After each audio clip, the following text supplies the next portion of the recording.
So, you live in Florence, Texas, and you've got a dog. The dream, right?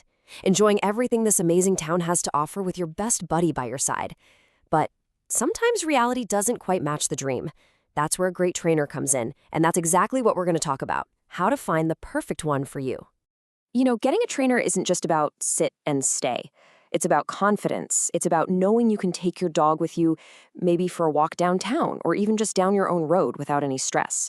It's all about building that solid, trusting partnership. All right, let's talk about what makes Florence, well, Florence. Training a dog here is a little different than in a big city, right? You've got the town square, but you've also got these quiet country roads.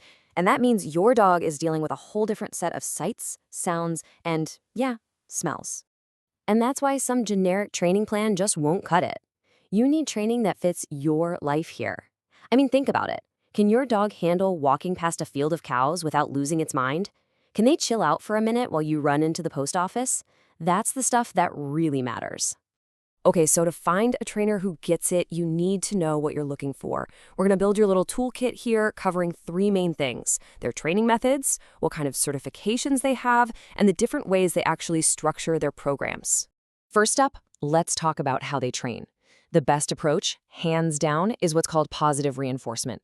It's pretty simple, really. Instead of using fear or punishment, it's all about rewarding your dog for doing the right thing. This builds trust, and you end up with a dog that actually wants to listen to you, which is a huge deal. Okay, credentials. I know, these letters can look like alphabet soup, but they're really important. They tell you a trainer has put in the work and has the knowledge. The CPDTK is a great one for general obedience, but if you're dealing with bigger stuff like fear or aggression, seeing IABC-CDBC or CBCC-KA means that person has some serious specialized training and behavior. All right, now how is this training gonna happen? You've got 2 main options: private lessons or group classes. Private, in-home training is perfect for those issues that only happen at home, like barking at every single car that drives by. Group classes, on the other hand, are awesome for learning how to behave around other dogs in a controlled space. One's not better than the other, they just fix different things. Okay, let's talk money. It's a big part of the decision for sure. So what should you expect to budget for dog training here in Williamson County? Let's break it down so there are no surprises. So as a starting point for just one private lesson, an hour long at your house, you're probably looking at something in this ballpark. It's a good number to keep in mind as we look at the bigger picture. And here's how that breaks down across different types of training.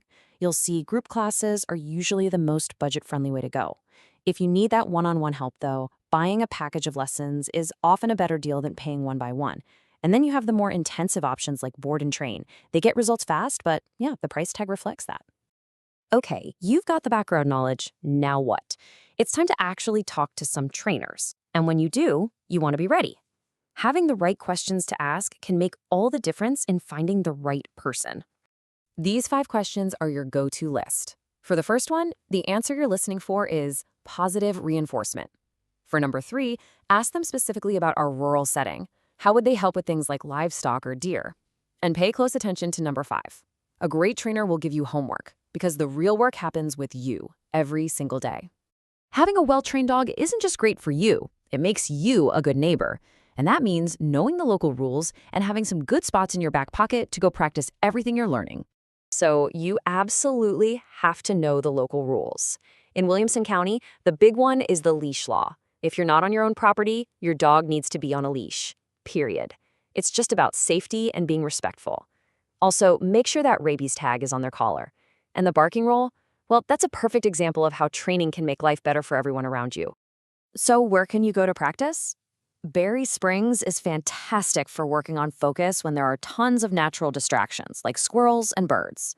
If you're working on that perfect loose leash walk, the trails over at San Gabriel Park are just what you need. And when it's time to test out their recall, coming when called, the Georgetown Dog Park is the closest, safe, fenced-in spot to do it. And really, this is the whole point, isn't it? Getting to a place where you can just enjoy life here in Florence with your dog. Taking those confident walks, having those calm moments. That's what it's all about. Good training gets you there. I hope you have so many happy, peaceful adventures together.